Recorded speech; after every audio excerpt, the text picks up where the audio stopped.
This is my final video in the W.E.B. Dubois series concerning his 1959 speech that he gave at the age of 91 in communist China. So the following is an excerpt. First, understand, realize that the great mass of mankind is freeing itself from wage slavery, while private capital in Britain, France, and now in America is still trying to maintain civilization and comfort for a few on the toil, disease, and ignorance of the mass of men. Understand this, and understanding comes from great knowledge. You know America and France and Britain to your sorrow. Now you know the Soviet Union, but particularly know China. I think this right here, if you go look up wage slavery, oh my goodness, there's a whole history about that. And I'm considering doing a video. And by the time of this recording, I may have already made it. I'm not making that promise though. But the term wage slavery has a history. And like I said, you'll find this in the Grace Lee Boggs, one of those videos called Reimagine Occupation, when I discuss this as well. It seems to me that Dubois is attacking the ideal that the Industrial Revolution was successful when he uses the term wage slavery, because it did as much to divide as it provided jobs. And what I mean is the Industrial Revolution took a lot of people out of the homes for the first time, and the traditional agrarian lifestyle that we were accustomed to as Americans, like living off the land, dissipated.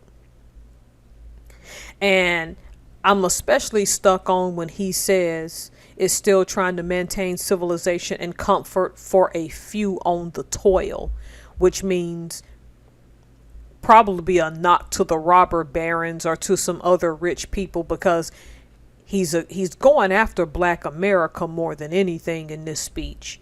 So the few are still benefiting on the hand of the many.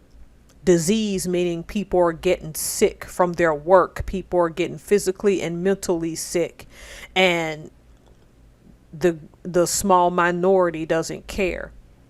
And ignorance means your lack of understanding of the world around you, meaning that you just believe what you see.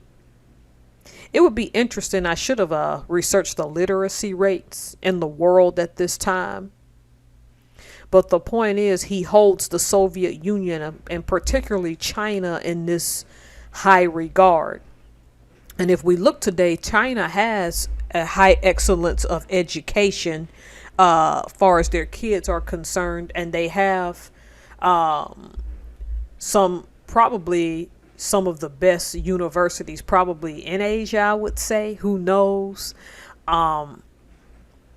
So because Chinese kids are known throughout the world, even the ones not born in China, to set the standard. And look, I'm not saying that Dubois could look ahead and know that that's what was going to happen. But when he mentions wage slavery, he means that you're willing to take a few more dollars to have material comfort in the name of being quiet and not fighting for the greater good and sacrificing. And that's been a real problem with Black Americans. But I think the pacifism also comes from what happened in Rosewood, Florida, what happened in Tulsa, Oklahoma, and all of the other riots. Some of these riots which we brought on to ourselves.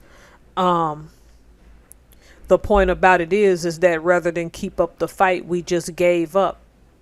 And I think for Dubois, that must have been a disappointment to see that his great experiment called the Talented Tenth was ineffective. All right, tell me what y'all think. Wage slavery takes on a myriad of meanings, but that term has been around since the Industrial Revolution, because I just looked it up. That could be a whole nother video in itself.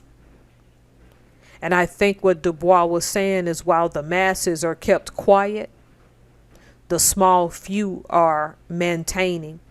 How do y'all think that this applies in the modern world past the passing of Dubois? All right. Thank you all so much for watching the series on Dubois speech in China. Please leave any comments or how I could have done this more effectively. Have a good day.